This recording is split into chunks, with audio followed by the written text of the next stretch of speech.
and brings it across. He carries up ahead. The long stick defenseman takes the shot and scores! Bergen Catholic trying to get one last shot up. Oh, a long shot scored! It was put in by Riley. Kurt Holuba with the long line drive pass.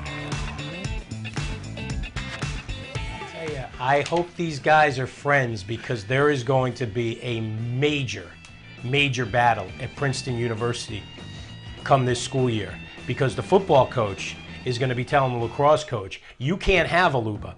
And the lacrosse coach is going to tell the football coach, I need Holuba. Kurt Holuba, what we saw the other day, and welcome aboard. Yeah! This is the first time you've been on the Jersey Show. Can't crack into the Jersey boys. Kenny, do you have a problem with Jimmy being on this show? Honestly. He won't admit it. Not today, I don't. Oh, see, he's on it.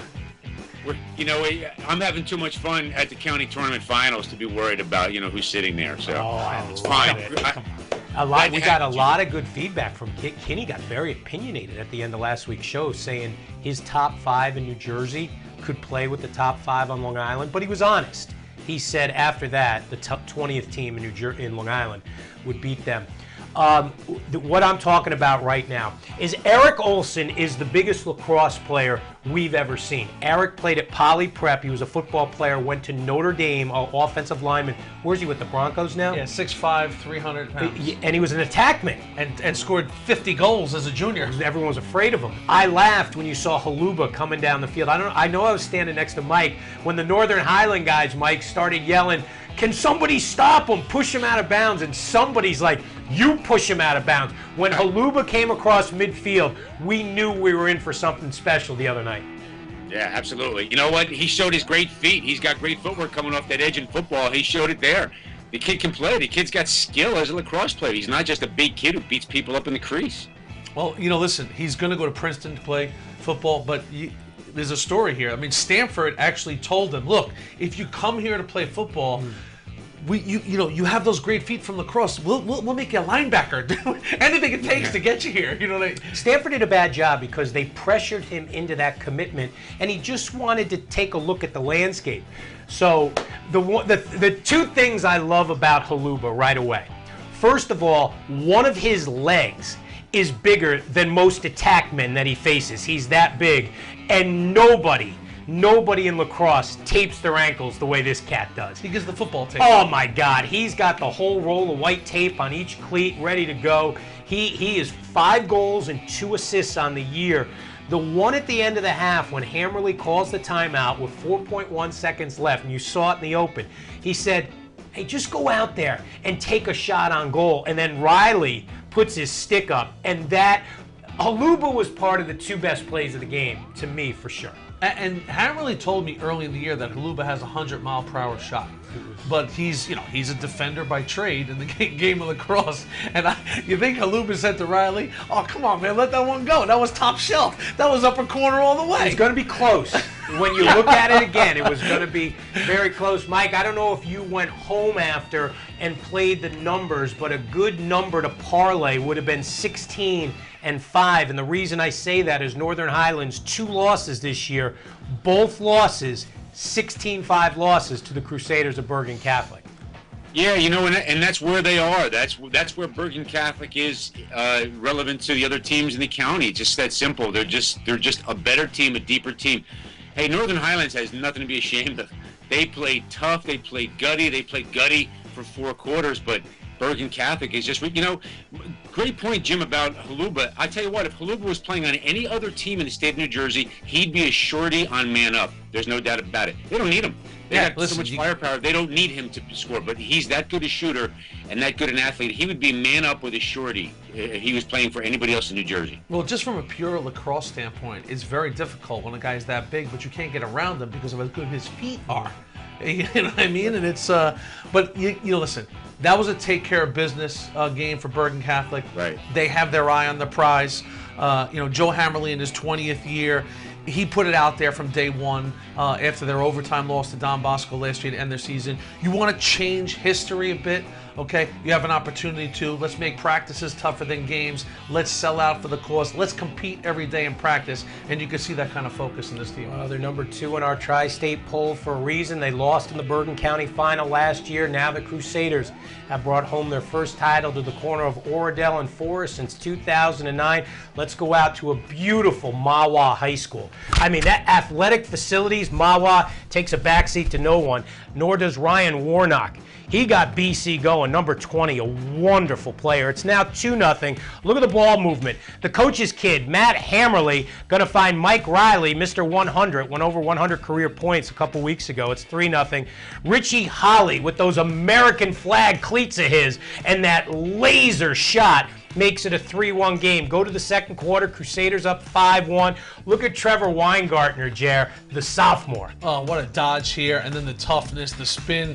Just listen, this is what Bergen Catholic is. A different guy making plays all along the way. And here's the play at the half. Was it a pass? Was it a shot? I don't know what it was, but it was really a big play in the game as far as momentum. Well, Kurt told me the goal was to get a goal. That's what Hammer said. Go score a goal. Look at the passing here.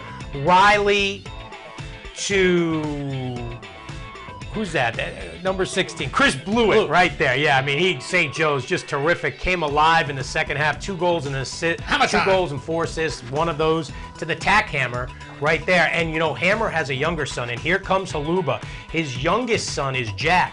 So when he gets up there, he's going to be Jack Hammer. And there's Haluba. Look at those legs. Look at those tape job on the cleats, and look at those happy guys. They wanted it in a big way. Mike, one of the guys we didn't show in the highlights, and we could have very easily, was the goalie, 4-year starter, Matt Piedrick. Came into the pipes 4 years ago as a freshman when Hammer brought 4 kids in. We met his mom before and after the game, a wonderful lady, Piedrick's mom is.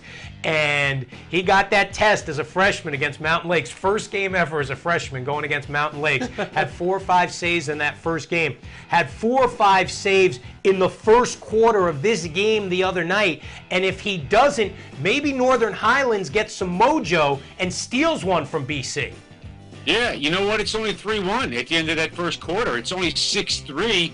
You know, with 5 seconds left in the first half before Haluba makes that great pass to Riley. It's a totally different game, I think, if Matt doesn't make those saves. And those were tough shots. These were not like long 16-yard shots, easy goalie shots from zone defense. Some of these were on the doorstep, and he had to make some tough saves. I think it's a completely different game. I don't think Bergen Catholic loses the game, but I think the complexion of the game is completely different as that if he doesn't make those saves. And it's 3-2 or 3-3 at the end of the quarter. Yeah, he was fantastic. Next year, he'll go to Chestnut Hill, Pennsylvania. At first, when he said Chestnut Hill, I was like, oh, you're going to Boston College. There is a Chestnut Hill in Pennsylvania, and Maddie was so jacked up to get this one, especially the fact that they lost to last year in the final to rivals Don Bosco. The Ironmen not there, Northern Highlands was. Didn't matter. They wanted a title. I mean, it's great. We came back here last year, and we lost to Bosco. It was just a terrible feeling. And we knew we were going to get it we knew we were going to get it from the beginning, but we just had to keep on playing every day, every practice, and we just had to try our best to get here. You know, this has been a terrific season, obviously, so far. Much more to come, obviously, for Bergen Catholic. What do you think has been the key to this year's success so far? We've all been playing as a team, and that's really what it comes down to. We have great team chemistry, and our coaches are great. Everyone plays unselfish, and that's it. Balance though, Mike. I mean, he's got great offensive firepower in front of him. I mean, after this game, Hammerly 3-1, Blue with 2-4, Riley 2-3, Pula with 2. You know, you look at games like the Don Bosco game where they just blitzed Don Bosco, but in a 13-goal run in the first half, 13-goal run in the first half, 11 different guys scored. I mean, listen, you think about any lacrosse program you're involved with. You have 11 different guys scoring a half against a pretty good team. Yeah. That shows balance. Mike, a couple of guys jumped off the page. I'm going to say 2/3 of Bergen Catholic's defense, without question, is the biggest defense I've seen this year in the Tri-State. Haluba, 6'5", 250. Number 37, Casey Heffernan, 6'3", 220. He's a man. You throw in Rob Williams at 5'9", 190 on most high school teams as a poll, is a big kid. He looks small out there compared to them. These guys jump off the page. Warnock, Brendan Mackey, Mike, you talked about he and Weingarten last week as the dual face-off combination. Very good. And now with Zach Larson back, the junior midi going to St. John's, I'll tell you this, all roads point to the 28th of this month, a Del Barton Bergen Catholic matchup. This Bergen Catholic team is going to be very tough to beat. Oh yeah, no doubt about it. You know, and this was, I think Jimmy referred to it earlier. This was an important game for Bergen because they got some hardware this season. They needed that. They needed to prove to themselves that in the scenario of a big pressure tournament game that they could play the kind of lacrosse that they've been playing from throughout April and into early May, and they did. There's no question about it. And right now they're primed to do some great things, and they know it. But I think their eye is on that ultimate prize of the TFC, and they're not afraid to talk about it. But at the same time, they're going to really work for it day by day in practice. I don't think there's any question these guys are not. These guys are completely focused. And 193 teams play varsity lacrosse in the Garden State. The cream has risen to the top. There is only one unbeaten team left, the Crusaders of Bergen Catholic. Jim, I don't know if you watched last week's Quick Hits New Jersey. We put Kinney on the spot, and we had him predict who was going to play in the county finals. He's done a wonderful job, although for a little bit, buddy, it looked like the Morris County final could have been West Morris and Morristown Beard. West Morris gave Mountain Lakes everything they could handle through 3 quarters, and Mo Beard was there every step of the way with Del Barton. Hey, you know what? That's why it's such a great lacrosse county, because because the teams below the top 3 teams we always talk about, whatever year it is, let's say it's Del Barton, Mountain Lakes, and Chatham that we're talking about. There's 3 other teams that are capable of surprising some of this. Hey, West Morris did a tremendous job to get to Mountain Lakes by beating Chatham. And Morristown Bear, when you've got a face-off guy like Trevor Baptiste and you've got firepower the way they do, it doesn't matter who they're playing, they come to you with confidence because they feel as though the guy next to them, the guy to the other side of them can score if somebody else is shutting them off. And that's Morristown Beard's mindset right now, that, hey, if I don't score, if he doesn't score, I got 3 other guys around me who have huge numbers and they can do the job. And that's dangerous when you're playing, when you're the underdog against a team like Del Barton, for Del Barton. They'll be turning to their defense, too. The dynamic Crimson attack of Hatfield and Rongo, both over 100 points for Mo Beard. Only 1 goal apiece in that game. That's the difference in the game. You talked to Flynn, right, Jim? I talked to Flynn. He's very excited. They scored 6 goals in the 4th quarter to pull away from West Morris Central. They have the 2 losses to Bergen Catholic and to Del Barton. This is it, though. Hey, look, you look at the history of this Morris County tournament final champions. 12 titles for Del Barton. 12 titles from Mountain Lakes. The rubber match is this week. Yeah, we'll have highlights, and that's a Camera One game. And then this weekend, you'll be out watching Del Barton when they come over to Mineola to take on Chaminade. That's a rivalry that's going on for a long time. Zach Lesko was terrific in the West Morris game. Had 3 goals, a couple of big goals late. Tufts. What? He's heading off to Tufts. Oh, okay. I thought you were talking about me. Yes. Somerset, Mike. Well, we kind of thought all year. I mean, what Immaculata did to Somerville, and now when you look at Ridge getting some scoring, it's going to be a fun championship game Thursday night at 7. I think it is. I think Ridge is gaining their confidence offensively, and I don't think they did in that game against Immaculata the first time around. They got caught early. Immaculata played a fantastic game in that first game. It was a 10-5 final, but Immaculata was in control early in the game. Face-offs, Paula Zimowicz did a fabulous job on face-offs. And offensively, Immaculata got the ground balls, and the Vanderbeek brothers, the 3 Vanderbeek brothers, were on fire early in the game. Ridge settled down nice. Ridge settled down real nice, as a matter of fact, and pretty much won face-offs in the second half and got some of their offensive guys going. Kevin Quigley played well.